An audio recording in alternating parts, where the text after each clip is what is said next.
Semi-Retired Bob here. I talk about the carnivore diet, all things related to the carnivore diet, and miscellaneous odds and ends.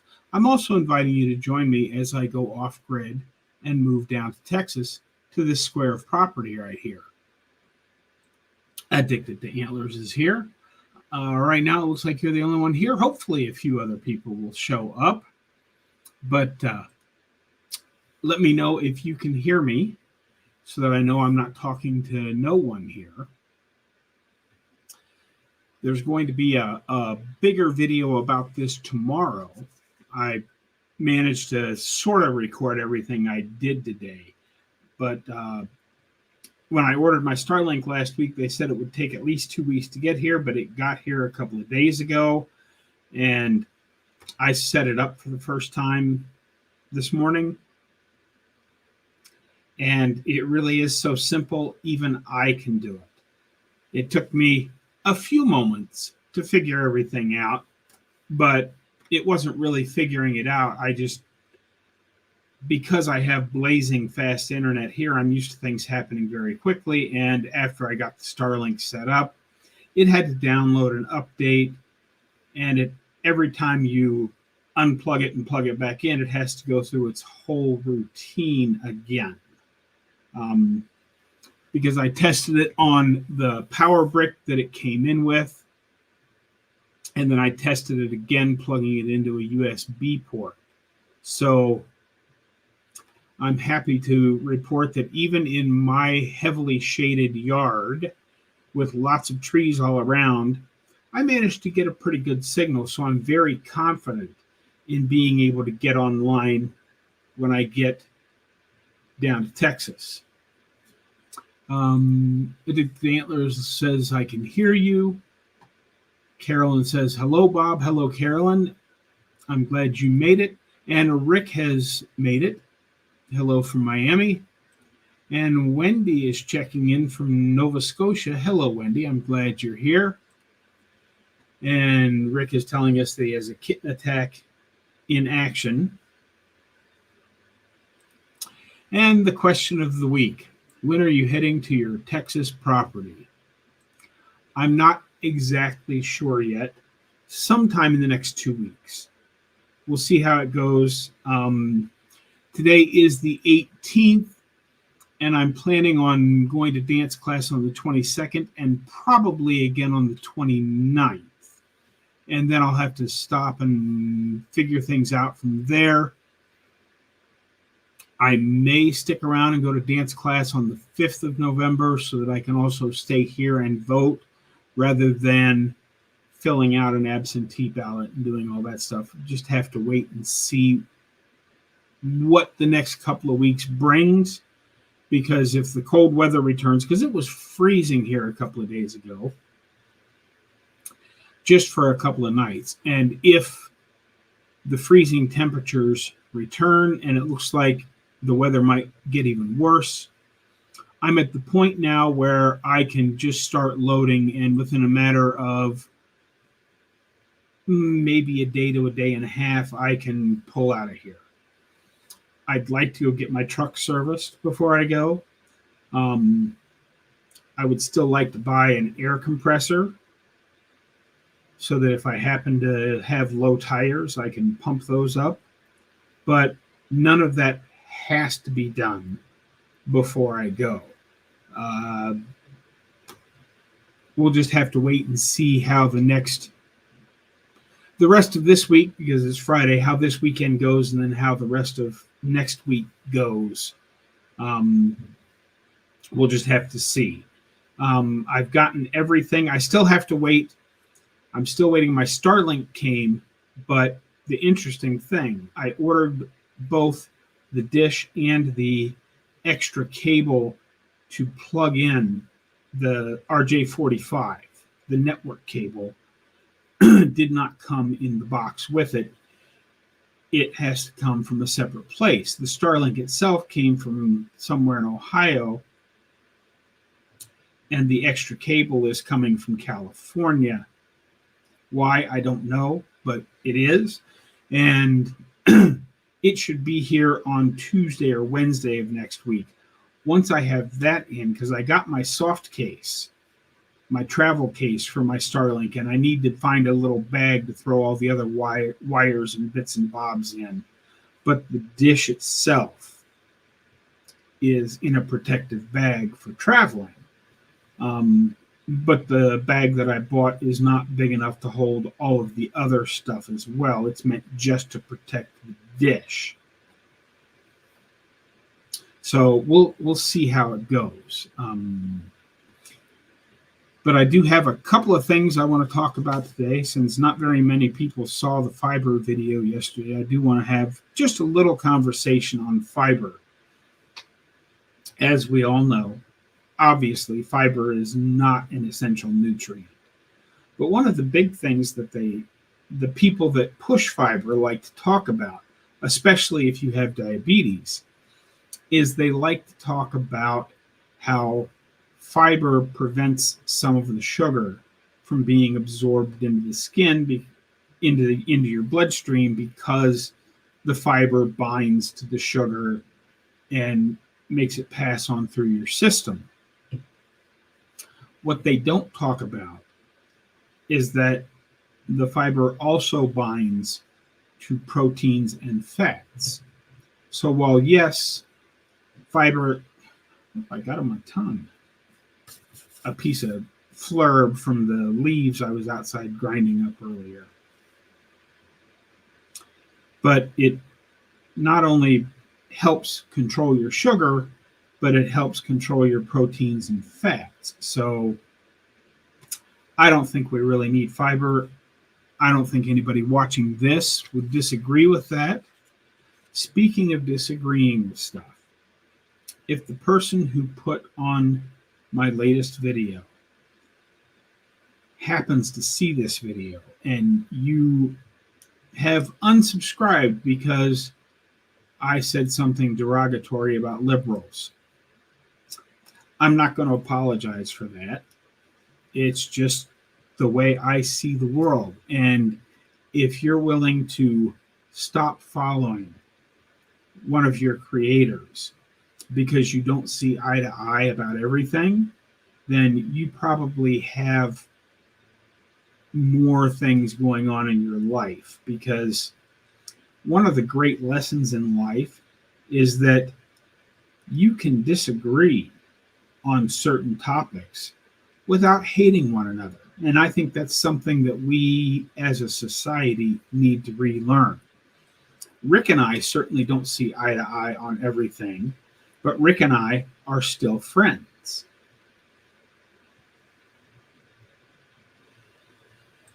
Yes, good for you for not apologizing for your convictions, Bob. Yes, absolutely. I am who I am. I've never made a secret of the fact that I'm a hardline conservative. If, some people say I'm a little conservative, some people say I'm a lot conservative. Myself, I say I'm so conservative that some days I don't believe in fire, because I just don't like newfangled things. But that's neither here nor there. I'm not going to come begging for you to watch my channel and stay subscribed if me saying something derogatory about the news media out there that picks up and runs with every unsubstantiated liberal story there is to try and give it more traction, I'm not going to apologize for being against that, because I'm one of these people. I believe the media in this country is probably our greatest enemy, because most people in this country, whether you're carnivore or vegan or somewhere in between on the proper human diet scale, or if you're eating a standard Western diet, whatever it is, I don't believe there's nearly as much hate out there as people are making it out to be. I think it's a very select few that are trying to fan the flames. I think if you go through your neighborhood and ask all of your neighbors, about 90 to 95% of them are going to just be concerned with, they want to raise their families, they want to be left alone, they want to have a nice life. And if that's radical, then by all means, then I'm a radical because I just want to live my life. And living my life is what Carnivore has brought me. Let's see here. Oh, we got another comment here from Addicted to Antlers. 100% media is our number one enemy. Yeah, because like I said, I don't agree with Rick on everything, and he doesn't agree with me on everything. But we're still friends. Addicted to Antlers, I consider her a friend. Everybody watching this, I consider you my friend. Are we going to agree on everything there is to talk about? No, we're not. But who says we have to agree on everything? Like one of the videos I made a couple of days ago, because not everybody watches every video. Can you believe that article that came out in, I'm not even sure which news media it was, but because I forgot to write it down after I read the article, I just went on with my life thinking, wow, that was really stupid. And I've wasted 10 minutes of my life reading this thing.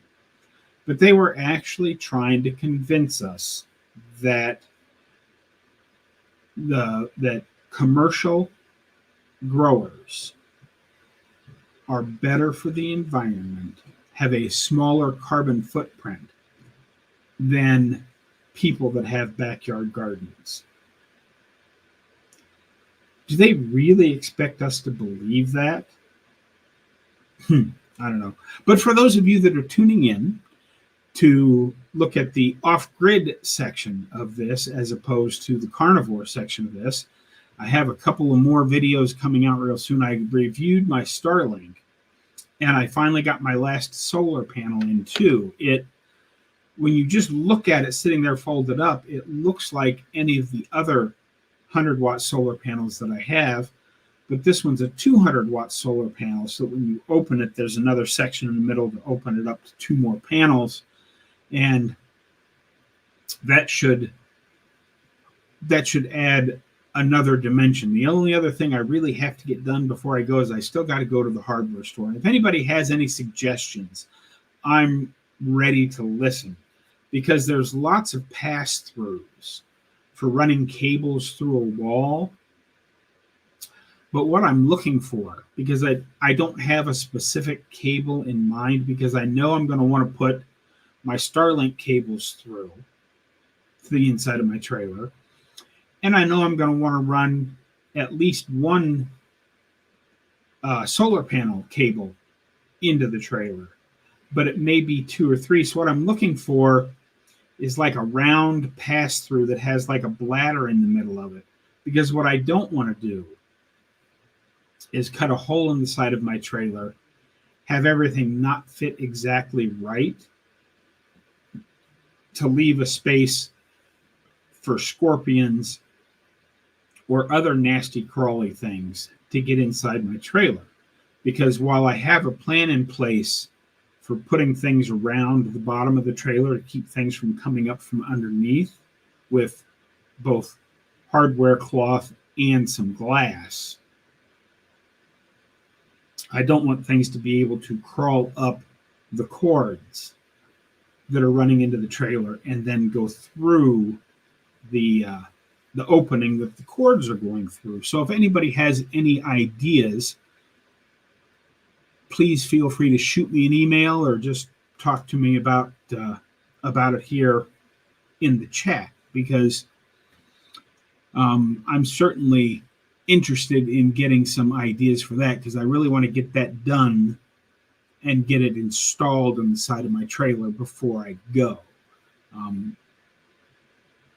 But as I was talking about that study, I'm even willing to give them that perhaps commercial farmers, because they have all of the big sprayers that can handle water or the big irrigation systems, perhaps they use water more efficiently than someone like me watering a backyard garden.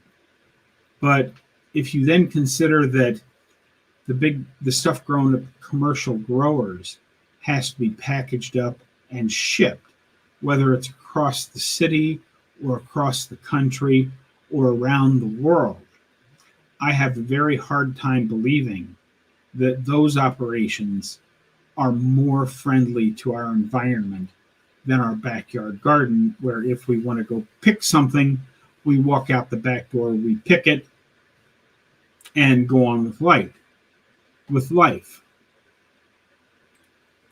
Yes, Charger Mopar Rick is a quack, but we all like you anyway, as Addicted to Antler says. And Rick's backyard garden helps the environment. Yes, it absolutely does. And as I've talked about on a few of my videos, oops, I forgot to shut my phone off. So sorry for that little interruption there. I know Rick left a comment that he likes to grind up those branches that I was throwing in the trash the other day so that they compost down better. I don't actually have a big composting area here in the city, but I do this fall will be grinding up my leaves. In fact, I think that's probably Sunday's video, or it might be Monday's video. But there's another video with me basically just mowing my front yard, grinding up leaves.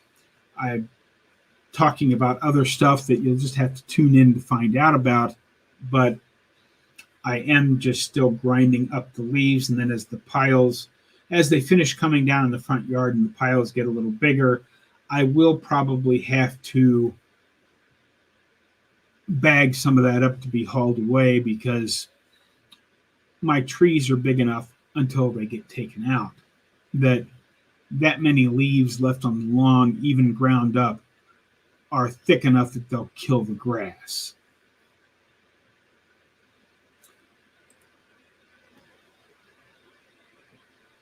You know, I'm the king of compost. I eliminated my lawn. Yes, and we'll see what happens. I have no idea what's going to happen when I get down to this square of land, but one of the first things I plan on building is an area to compost. And I'm just going to take some pallets and put them together in little 3-walled open-fronted things, so that I can have 2 areas, one for the active compost pile, and then after I've used that pile for a long while, I'll switch over and let the one sit for a while I use the other one. I've seen a lot of people doing the double compost, and there's some bigger places where they use 3 or 4 of those, but I think 2 is probably plenty big enough for just me. Bert has arrived. Hello, Bert. In the media world, also, it's all about the money, so don't expect them to be truthful or have integrity. Oh, absolutely. Absolutely. They're all about making money. And even in the online world of media, it's all about trying to get the clicks. So I don't expect the media to be truthful, but I would like them to at least be less untruthful. That's the way to talk about it? I only use 5 gallons of gas for a whole year. Okay. And Keto Carney Cajun is here. Happy Friday. Better late than never. Absolutely. But you're not really that late, because I started at 3:30 today just to see how it goes. Oh, update time. I'm going to click on I have to scroll down here to this last link. EVMUX, EVMUX. I have no idea how they say it, but I did cancel my StreamYard subscription, but there's a new service out there, because StreamYard I found out what happened to StreamYard. The original designers of StreamYard sold it to another company. And my monthly bill next Friday was going to go from $24.99 to $44.99. But one of the channels that I follow on YouTube, Live Streaming Pros, Gloria Petrucci is the girl's name. She teaches you all about, her primary focus is Ecamm, but that's a Mac only streaming software. And she was doing StreamYard tutorials, which is what I'm using right now. But she has switched to this EV Mux, however you say it. And she's going to start doing tutorials on that. And the package that it looks like I will need is only $19 a month. So I can keep some streaming software, yet still be able to do the cool things like show your comments on the screen. So we'll see how that goes. I had planned on just using the YouTube native built-in Go Live, but if I can figure out before next week how to use EV Mux, then there shouldn't be any lag in there. And the neat thing about me getting that Starlink set up is that I did test it plugging it into the USB-C port on my smaller power station, and it works just fine. So I can either use the power brick that came with the Starlink Mini, or I can just plug it straight into USB-C port. Because for any of you that use portable power stations or generators or anything like that, you know that the power stored into an off-grid battery is DC. And then to use it as AC, it has to run through an inverter that makes it AC. And you lose a little bit of power when you do that. Then plugging the power brick into the AC port on the power station, the power brick then converts it back to DC to be used by the Starlink. So converting it from DC to AC and back to DC, I couldn't really tell a difference in how much my power station was pulling to run the Starlink. But anytime you do a conversion from AC to DC and DC to AC, you're going to have a little bit of power loss. So while it may not show up on the meter on the front of the power station, you have to be losing a little bit in the conversion. So eliminating the conversion from DC to AC and back to DC should make the Starlink even more power efficient.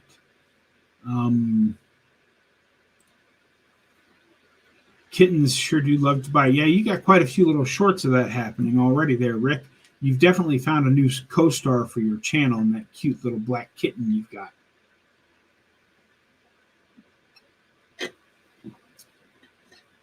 So it's really very interesting. I'm not sure how they managed to do it, but anybody that has seen other Starlink videos, you used to get a dish that's it's more than twice the size of the one I got. Mine, the Mini, is about the size of a sheet of paper. It's a little less than 12 inches by a little less than 10 inches. It's not very darn big. But their dish used to also come with a Wi-Fi router box. So the dish plugged into the box, and then all of the power and cables came off of that box. Well, they've eliminated that box, and it's all built into this tiny little dish. Yet, I was still, as you'll see in tomorrow's video, I was standing about 15 feet away from it and still had fairly decent Wi-Fi signal. Plenty enough to run speed tests on my phone. So I'm very pleased with it.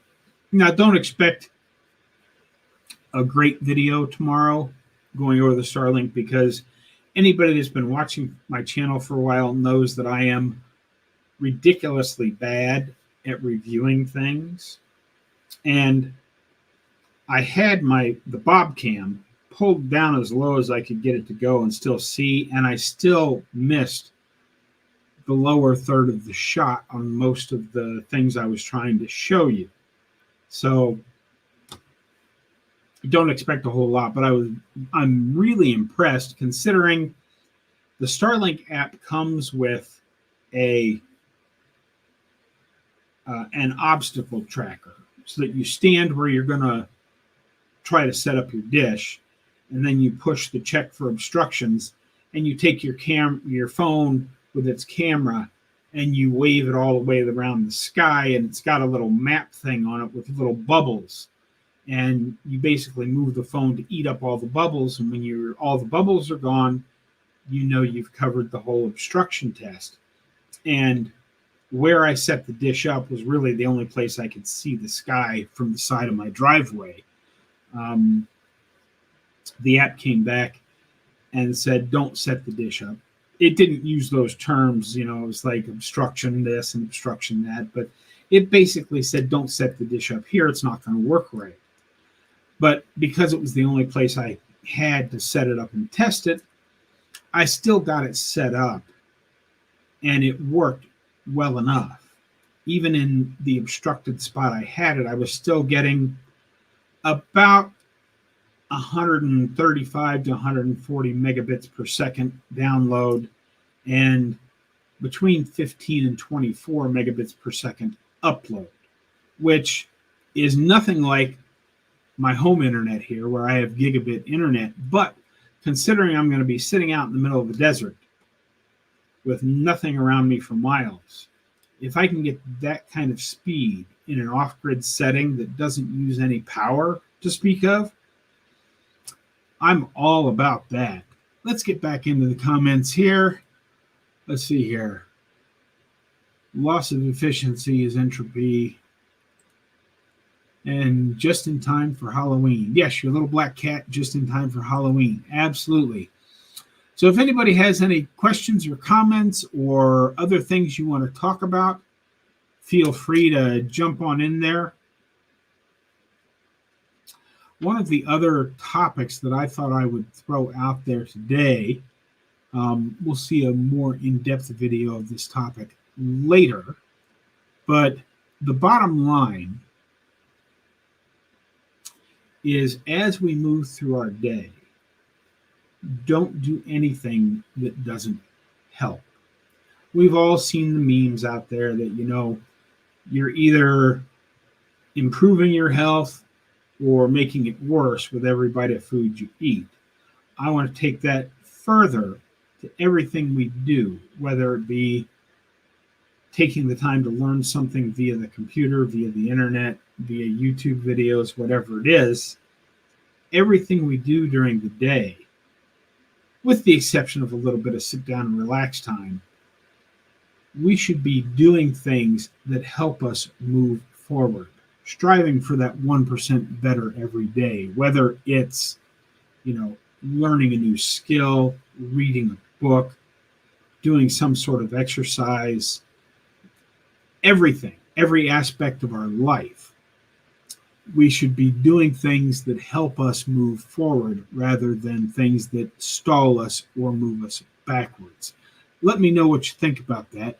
The comments are really light today, folks. You're making it really hard for me to keep going here. We're only halfway through. There's 17 of you out there. And I'm going to have to look over my other notes to see if I can find something else to talk about here. As we go, Patricia Copeland has arrived. Late but here. Hello, Patricia. I'm glad you're here. So let me know what you think. If you're watching this now or watching it later, let me know what you think about this slightly later time slot. I don't mind being on an hour later than I have been, and the numbers look like they're about the same. I'll have to try it a couple of weeks and see how it goes. But we'll just have to wait and see what the numbers do. But if anybody has a preference for the earlier time slot or the later time slot, I am certainly willing to adjust. I can even go later. Once I get down to, I actually think I'm going to be later. Oh, look, I have a green sheet of paper that I have my notes written on. Look at that. Isn't that cool? The invisible sheet of paper.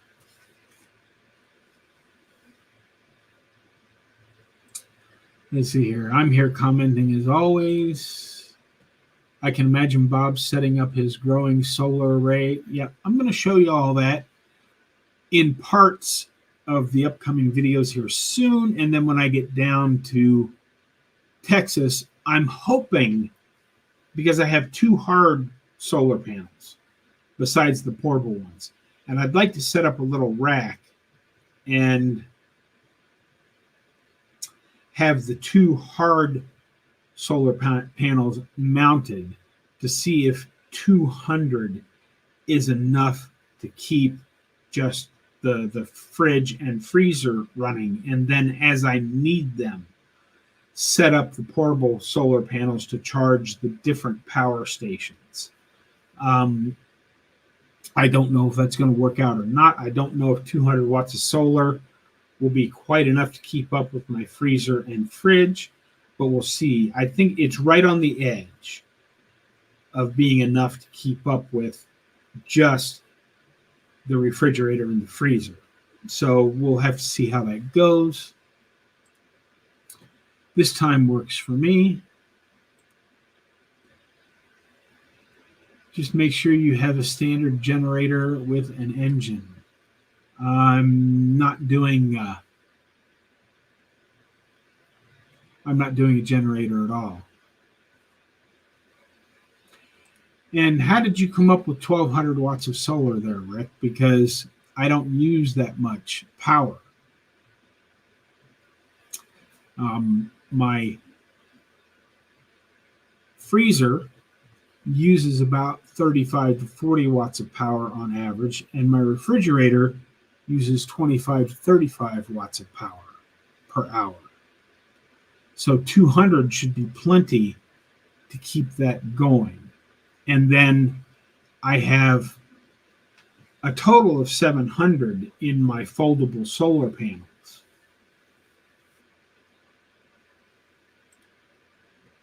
Yeah, but you have a full-size fridge and full-size freezer. My freezer is a 53-quart camper freezer, and my fridge is a 16-quart camper fridge designed to be used on DC power. So my solar needs are much less. The solar is good to charge a third of the day. Yes, but I think I've got it worked out to where I'll be fine. If I'm wrong, I can always order more, but the 200 should recharge me for the amount of power that I'm using over the course of the day. 200, because about 100 will break even, if you understand what I'm saying. 100 will keep the charge in that I'm pulling out every hour, and the extra 100 will build up any deficit.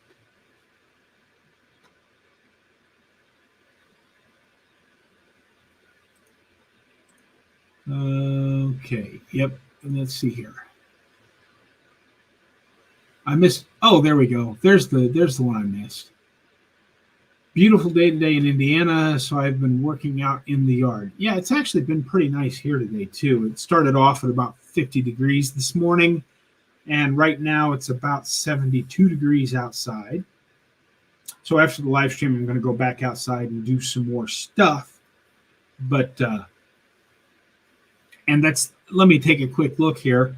I think that's about what it's supposed to be for the rest of the week. Oh, it says it's 76 out there now.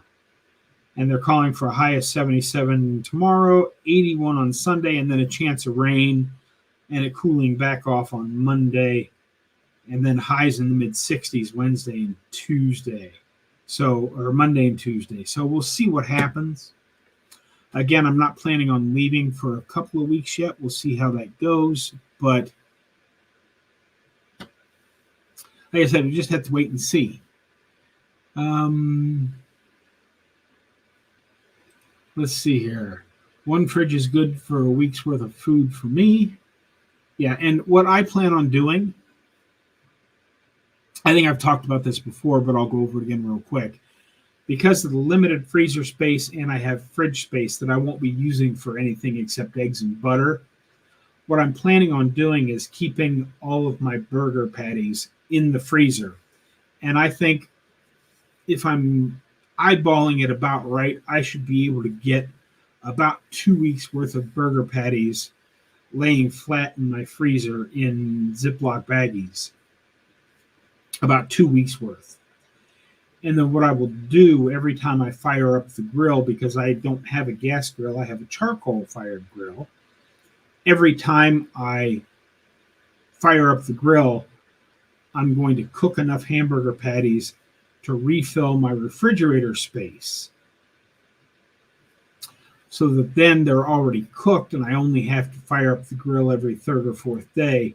And then I'll take the pre-cooked hamburger patties out of the fridge and reheat them in the microwave that I just bought. I haven't shown you guys the microwave, but I got a new microwave for my trailer. I haven't had a microwave in there before, but since I bought the second big power station and I tested it, it's a 1,000-watt thing, so it does microwave, so it does pull when it's running about 1,700 watts. So if I were to try and cook something in it, it would drain off one of my big batteries fairly quick. I could only get about an hour and a half of straight runtime. But since I'm only going to be using it for 30 to 45 seconds, a minute at the most, just to heat stuff up, I don't think that the draw on that is going to be enough to worry about. If it ends up being enough to worry about, I'll end up having to buy more solar. But like I said, I won't know all that till I get down to Texas and actually try everything out for a while. I expect there to be quite a few mistakes, but since I now know the Starlink is going to work, it's going to be my internet solution. I know I will at least be able to keep posting videos down there because I have enough power to run my laptop and power the Starlink, as well as my fridge and freezer, and I'll be able to upload videos. They won't upload as quickly here, but for those of you that have been following my channel for a while, that winter I spent down in North Carolina sitting in the church's parking lot. Their internet was terrible. And it could take me as much as, 5, 6, 7 hours to upload a 15-minute video to YouTube.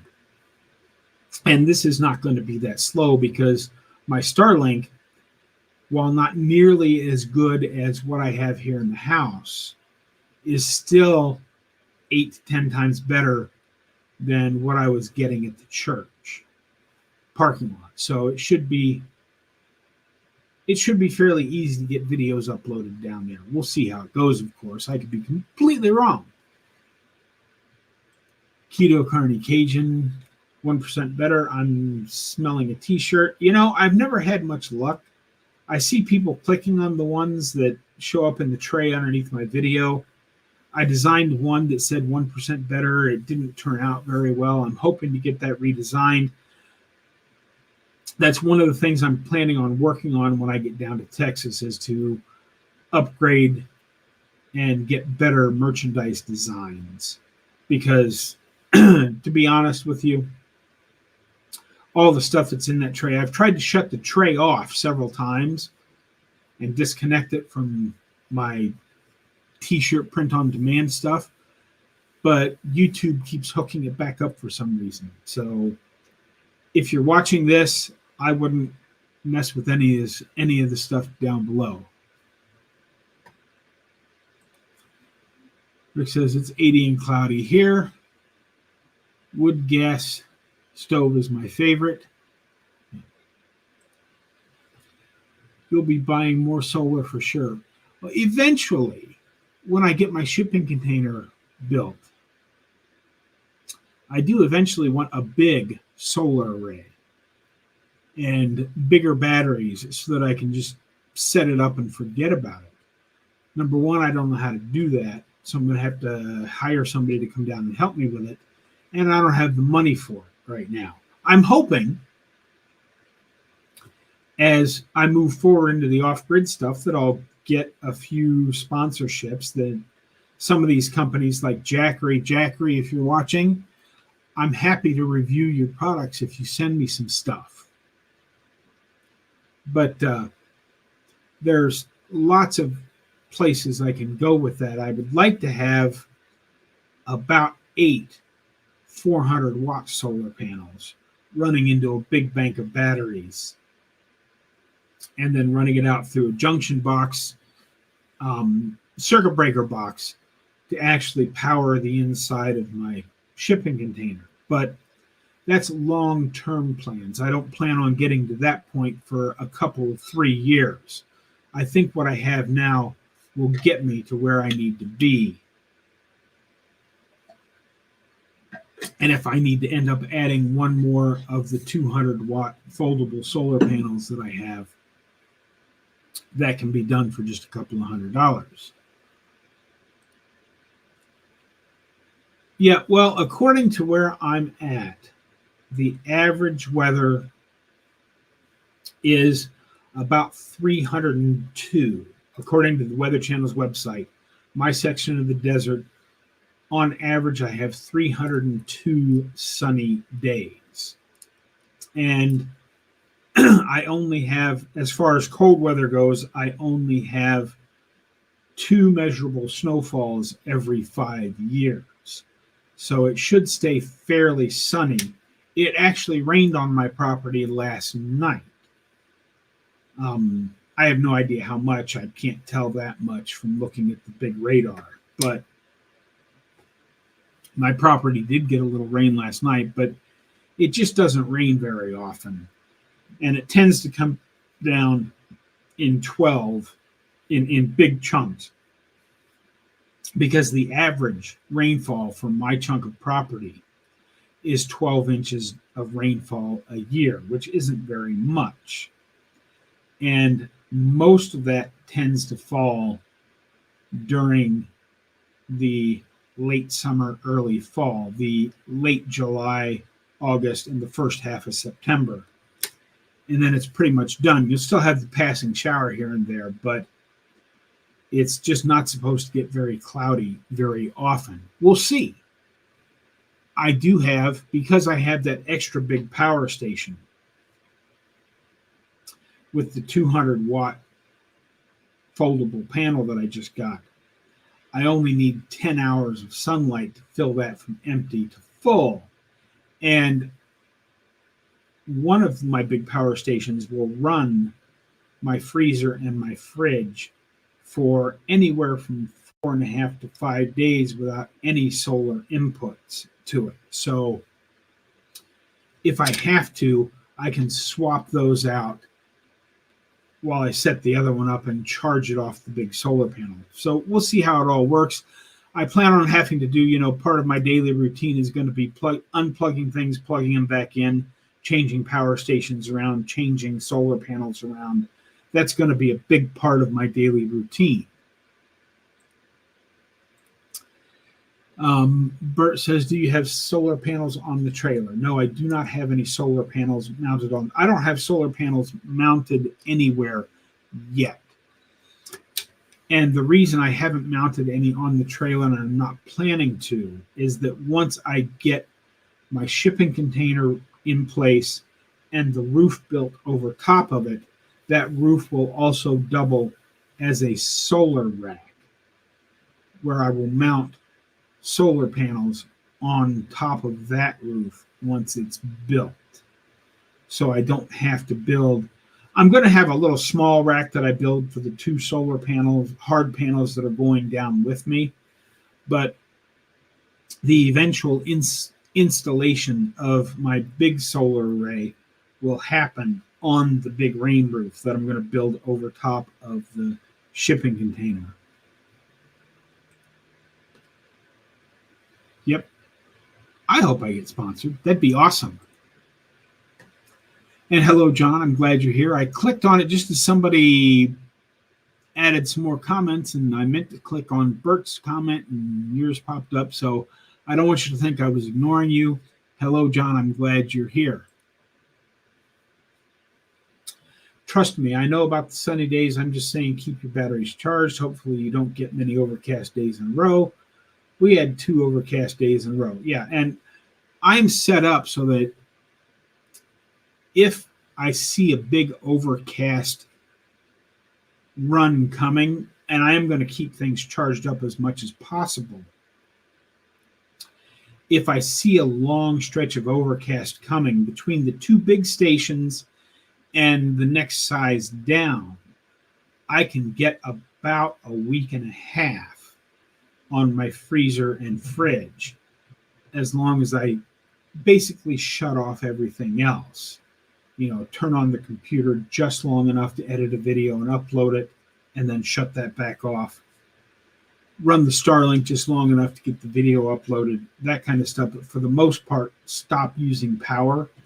I can get quite a bit of time on just my freezer and fridge with the power banks I have, because I have 2 of them that are like 2142 watt hours, 2 of the bigger ones. And then I have a 1,000 watt hour one. And I have the old Jackery, which is a 500 watt hour one, which will still run both the freezer and the fridge because they don't pull that much together.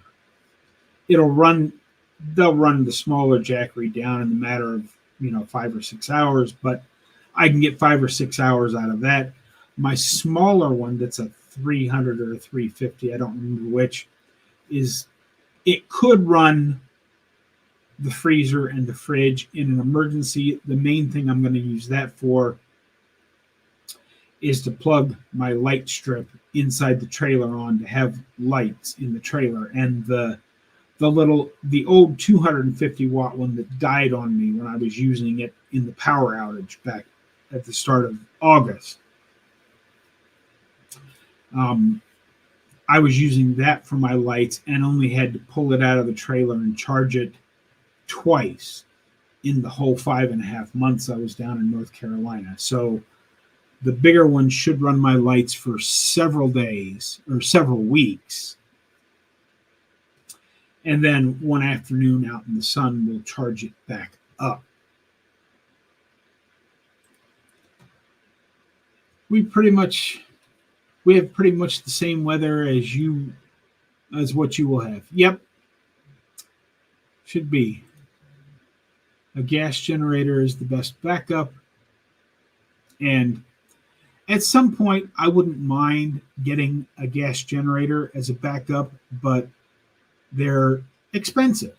And I don't have that kind of money right now. Perhaps if anybody that makes generators is watching this and you want to send me one, I'm happy to test it out and review it for you.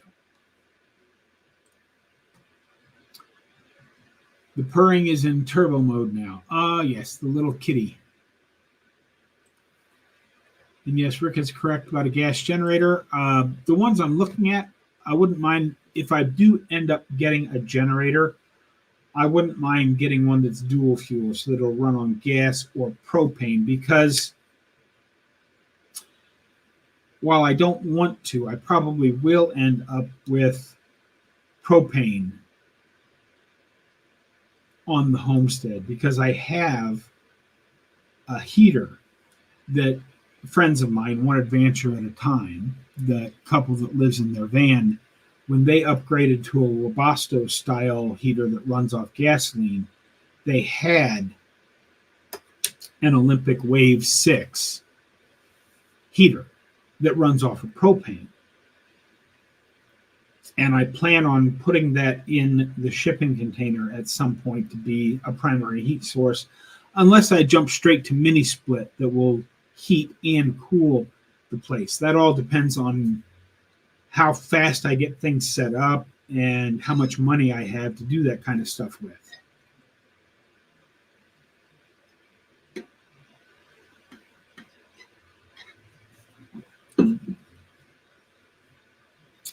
Yes, and that is the other option that I can do. Thanks for pointing that out, Bart. If everything goes to hell in a handbasket, oops, I said hell, sorry. If everything goes downhill quickly and I need power in a pinch, all of my power stations have a cigarette lighter plug-in that I can then plug in and charge off of just running the truck, which is sort of like a gas generator.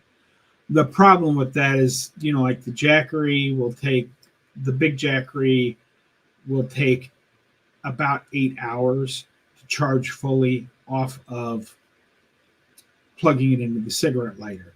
But as long as I keep a full tank of gas in my truck, I can fall back on that as well. Cogeneration can use the waste heat from your generator. I have no idea what that is. Electric cooking is power intensive. Will your setup handle that? Yeah, well, like I said, I'm only going to use the microwave for heating stuff up quickly, 35 to 40 seconds, just to knock the refrigerator cold off of it. My primary two sources for cooking, is I have a camp stove that runs off of either propane or butane. And I have a grill that runs on charcoal. I don't know that I'm ever going to actually get an electric induction cooktop. It would be nice, but those take a lot more power. Maybe at some point in the future, when I get a big battery bank and a big solar rack, I'll convert over and do some induction electric cooking as well. But that's not anywhere in my plans for the first several years down there. Like I said, the little short burst from the microwave is just going to be used to take pre-cooked burger patties out of my fridge and heat them up for 30, 35, 40, 45 seconds, however long it takes to get them warm enough to eat. And that's all I'm going to use the microwave for. It's not like I'm going to be popping popcorn or any of that kind of stuff.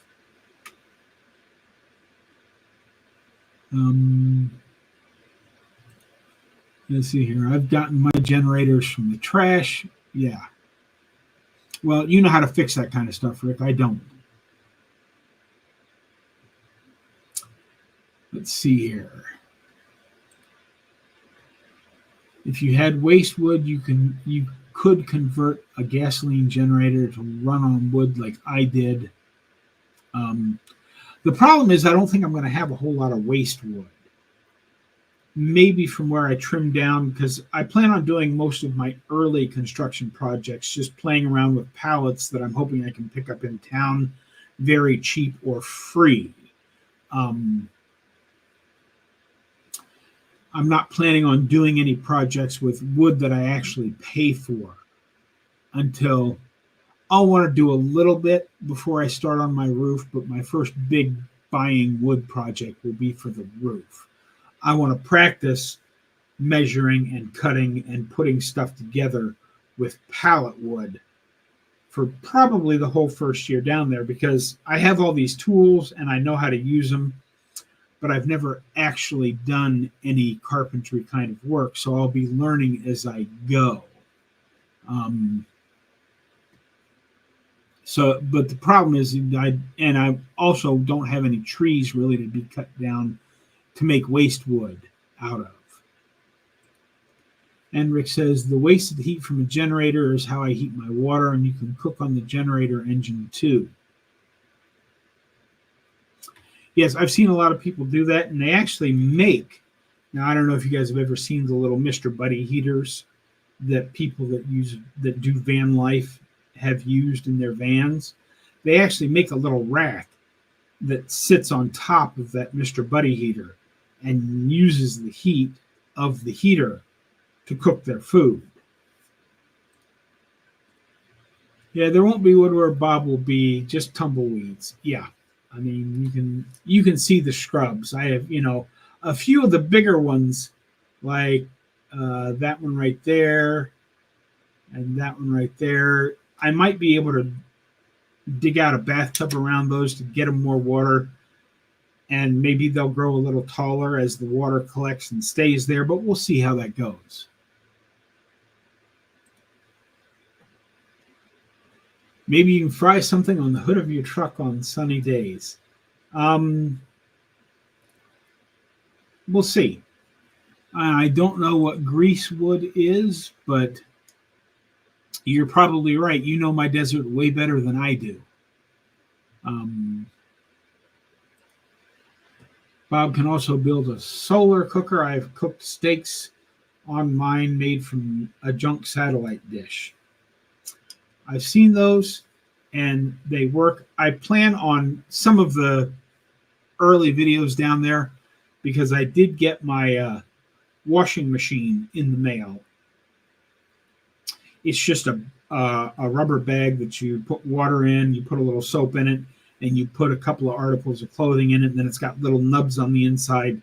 You shake the bag back and forth, you pour the water off, you fill it up again, you rinse the clothes out that way, and then you hang them up on a clothesline to dry. And that's the way I'm going to be doing laundry when I first get down there. I will eventually, when I get my big roof built and have water storage, I'm hoping to actually get a small washer and dryer at some point. But I don't know that I'll actually need them, because if this bag works okay and hanging clothes up on a clothesline should dry them fairly quick, I don't know that I'm going to need a lot of clothes because I'm going to be alone out in the desert. I'll be able to get more than one day out of a t-shirt. Yeah, gross, right? Let's see here. Yeah, fry something on the hood of my truck. I don't know what greasewood is. I already had that comment, but that's where we're at. I hope everybody had fun today. I know I certainly do. I enjoy these Friday live streams, even when topics get a little slow. I don't have a whole lot to talk about, and the crowd's a little light. I still have fun because sitting here talking to you guys about whatever it is you guys want to talk about is a lot of fun for me. But again, hopefully you enjoyed today's live stream. I want to thank each and every one of you for being here today. And don't forget, let's see here. Rick just put out a comment. Yes, I'm going back to cutting up scrap metal. Well, have fun with that, Rick. And I hope you all have a great day. Don't forget to get out there, be 1% better. Today, tomorrow, every day. Have a great day, folks. I'll see you in the next one.